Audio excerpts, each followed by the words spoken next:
Buonasera e benvenuti nella mia cucina. Ingredienti eccezionali questa sera, ma voi intanto iscrivetevi al nostro canale, mettete un bel like a questa ricetta e per favore condividetela con i vostri amici. Ho pensato di fare l'aragosta, ma in un modo particolare. Voglio farci gli spaghetti di Gragnano. Guardate, questi sono belli ruvidi e quindi si attaccherà il sugo in un modo spettacolare. Allora, come primo step mettiamo un bel giro d'olio, un bel po' d'olio dentro la nostra padella. Olio buono ragazzi, e noi abbiamo l'olio del gruppo Caro. Esattamente. Vi metto in info box tutte le informazioni per riceverlo a casa a prezzi concorrenziali.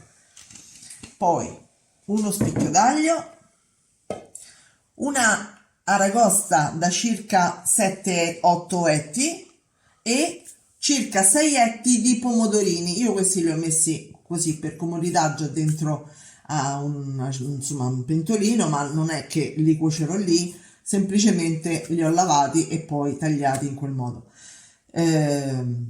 Sono circa, come vi ho detto, circa 6-7 etti di pomodorini. Potete mettere ciliegini, datterini, quello che volete voi. Comunque, basta che siano dolci, ecco, questo è importante. Allora, vado a spaccare l'aragosta, quindi ci rivediamo tra un attimo perché è un lavoro un pochino difficile. Allora, abbiamo spaccato il carapace, a questo punto vado a togliere il guscio. Io la faccio in questo modo, ma volendo potete farla diversamente. Tolgo la polpa,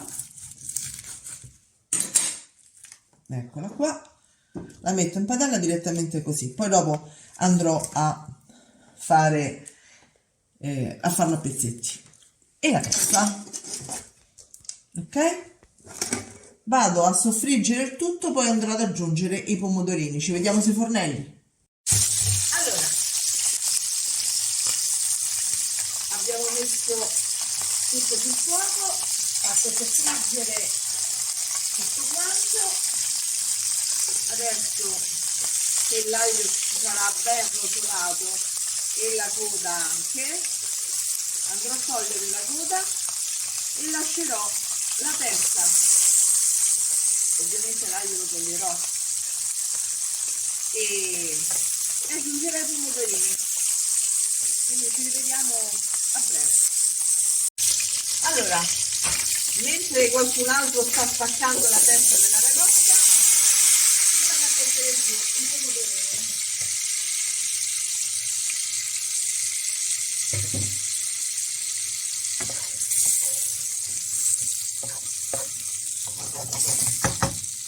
Sale. Quanto? Io ci metto un bel pizzicotto per far appassire i pomodorini, però vedete voi insomma.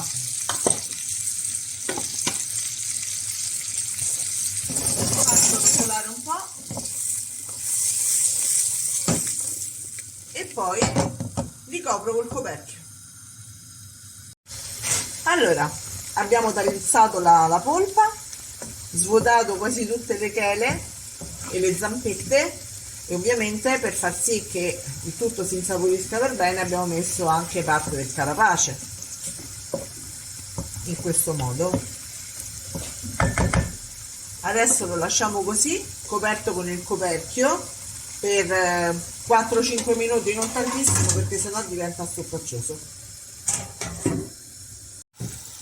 Allora abbiamo scolato la pasta e adesso ovviamente la dovete scolare con un paio di minuti di anticipo, quindi proprio molto al dente. E andiamo a mantecare o a spadellare, che dir si voglia, che non è la stessa cosa, in padella per un paio di minuti, quelli che servono per far finire la cottura e far assorbire la pasta tutto quanto l'intingolo. Ci vediamo per l'impiattamento. Eccola, è pronta. Guardate. È bellissima da guardare. Sì, c'è un profumo ragazzi. E a questo punto vi tocca l'assaggio. Assolutamente sì. Allora, un pezzettino di aragosta. Voilà. Dice che è buonissima, non può parlare perché c'ha la bocca piena Perché scottava. e perché scottava anche. È spettacolare, ragazzi. Provate a farla perché è buonissima. E niente, ci vediamo per la prossima ricetta. Ciao a tutti! Ciao!